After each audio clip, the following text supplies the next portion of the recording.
So hi guys, మనమైతే పాండిచ్చేరి అయితే reach అయిపోయాము. సో మనమైతే వెళ్ళి ఇంకా రూమ్స్ అయితే సెర్చ్ చేసుకోవాలన్నమాట. ఇది పెద్ద తలకాయ నొప్పి ఇక్కడ.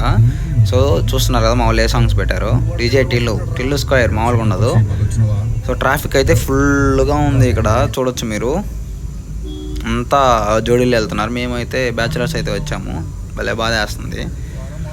సో మేమైతే కార్ పార్క్ చేసేసి రూమ్ కోసం అయితే సెర్చ్ చేస్తున్నాం. దోవలో మామూలు కాకులు వేస్తుందని చెప్పేసి తిరిగి స్పీడ్ కార్న్ అయితే తీసుకున్నారు. ఫైనల్గా రూమ్ అయితే తీసుకున్నాం అనమాట ఇక్కడ. సో ఇక్కడే పబ్ కూడా ఉందన్నమాట. సో రూమ్ తీసుకుంటే ఇక్కడ పబ్ ఎంట్రీ ఫ్రీ. సో మనమైతే ఇక్కడ రూమ్ తీసేసుకున్నాం. ఈచ్ రూమ్ వచ్చేసి 3500. సో 2 రూమ్స్ అయితే తీసుకున్నాం మేము. చూస్తున్నారు కదా రూమ్ ఎట్లా ఉందో. రూమ్ అయితే చాలా నీట్గా ఉంది, బాగుందన్నమాట రూము. 3500 పడితే ఫుల్ ఏసీ 24/7. మావాడైతే రాగానే ఆర్సీబీ మ్యాచ్ జరుగుతుందని మ్యాచ్ అయితే పెట్టేశాడు. మావాడు ఆర్సీబీ ఫ్యాన్ అనమాట. సో మీలో ఎంతమంది ఆర్సీబీ ఫ్యాన్స్ ఉన్నారో కింద కమెంట్ చేసేయండి. ఉంటాం.